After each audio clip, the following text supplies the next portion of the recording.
Now then, this one's pretty interesting. We're looking at an old school airsoft rifle that you don't really hear people talk about these days, the Tippmann V1. So here's the story. One of my mates picked this up second hand recently for £225, which is actually not bad at all considering how rare these are getting. And being the lovely little man he is, he said I could have a play around with it and make a little video.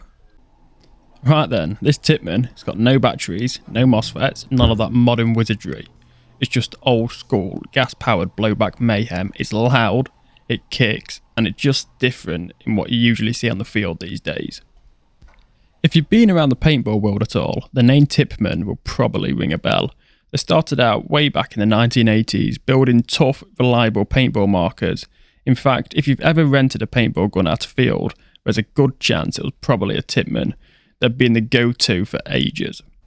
Then in 2010, they decided to jump onto the airsoft market and they released this version 1 M4. They went with something quite bold, as it's a full gas mechanical system that uses no battery at all. But with all the good features, I have said, there's also a lot of problems with this gun. One of the biggest things people run into with this rifle is consistency. The blowback system, like I've said before, is fully mechanical, which gives it that satisfying kick, but it also means you don't get the same kind of accuracy that you would from a more modern HPA. You'll notice the FPS is not stable from shot to shot if your reg is not perfectly dialed in. Here's what I mean. Check out these 6 photos I took while chronoing the rifle. As you can see, it's all over the place. The FPS is fluctuating by up to 20 feet per second, shot to shot, and that kind of inconsistency can make a big difference, especially if you're trying to hit targets at range. Now, some of this comes down to how sensitive the Tippmann system is to air pressure, and if you're using CO2, that problem gets even worse depending on the temperature. But even on HPA, if your reg isn't locked in perfectly, you'll see these kinds of jumps. And if you're using the 12-gram CO2 cartridges that screw into the bottom of each mag, as soon as you reload or switch mags, you lose all the gas left in the cartridges every single time, which means you have to either commit to running full mags or just swap in when you're empty and burn through CO2 like crazy. And it ain't cheap, and I think that's why a lot of people use HPA with a remote line instead. Now, a question I've been asked a few times is, why can't I just swap the Tippmann engine out for something like a Polestar F2? And the answer, my friend, is, well, you can't. Not easily anyway. The V1 is a fully self-contained system, from the gearbox to the engine and even the trigger assembly. It's all designed to work around their own blowback system. It's not compatible with standard AEG or HPA internals, so you're kind of locked in unless you're ready to do some custom work, and I mean break out the Dremel custom work. Right, so here I am filling up the 47 cubic inch bottle to 3000 psi from my 12 litre diving bottle. It always makes my arse twitch when I fill these up. But once that's topped up, I'll show you how well it actually holds a group. I'm shooting at about 20 metres using some 01.25 BBs.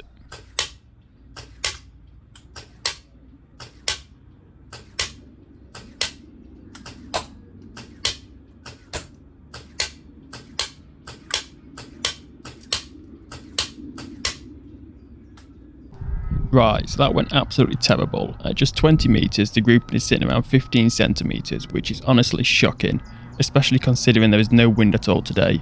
Dead calm. I even double checked to make sure the hop up was dialed in properly, but nope, this thing just doesn't want to behave.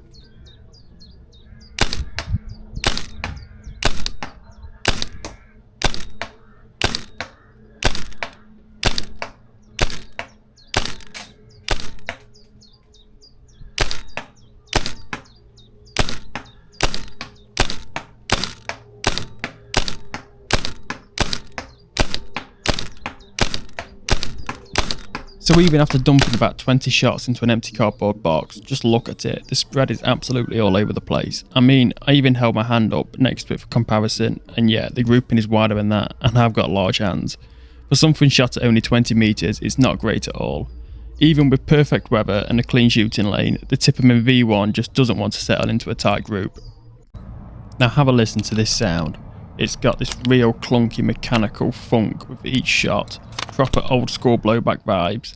On every single fire it feels weighty and deliberate, which is kind of cool in its own way. Still, I've got to admit, there's something satisfied about emptying a mag with that much noise and recoil, even if you're not hitting that much.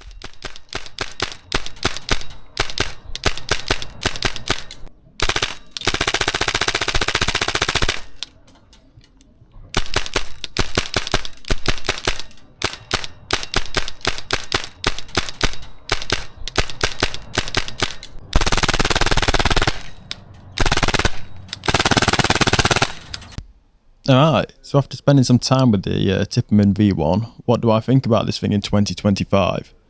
Honestly, it's a bit of a mixed bag.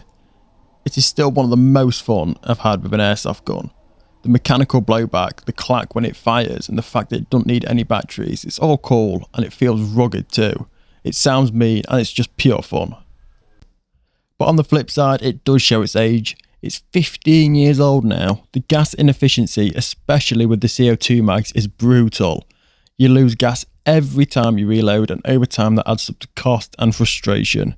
The trigger response isn't exactly modern, and the inconsistent FPS makes it hard to compete if you're used to a tuned HPA or newer build. And let's not forget, you're stuck with a Tippmann internal, so no dropping a new engine in if you get bored. So who's this gun for then in 2025? If you're looking for something different, and I mean different, I've had other players turn to me and go, mate, what is that? It sounds awesome. I mean, it was an absolute blast to use, and it had me thinking the other day, if you was to use one of these guns at a Milsim event, I don't think you could get any closer than a real gun. Now, Tippmann did release a V2 version of this gun later on, and it actually fixed quite a few of the issues we've seen here on the V1. The V2 came with a much more refined air system, offering way better FPS consistency straight out of the box. It also had a redesigned hop-up unit and barrel setup, which noticeably improved accuracy and made it much more skirmish ready. So yeah, the Tippmann V1, it's loud, it kicks, it's unique, but let's be honest, it's not exactly a laser beam. That said, I still had a blast messing around with it. There's just something cool about running a mechanical gas blowback rifle. It's got character, even if it's a bit of a handful. Massive thanks again to my mate for letting me borrow this relic of a rifle. If you ever used a Tippmann yourself, V1 or V2, drop a comment below and let me know what your experience was like. I'd love to hear if yours shoots as straight as mine.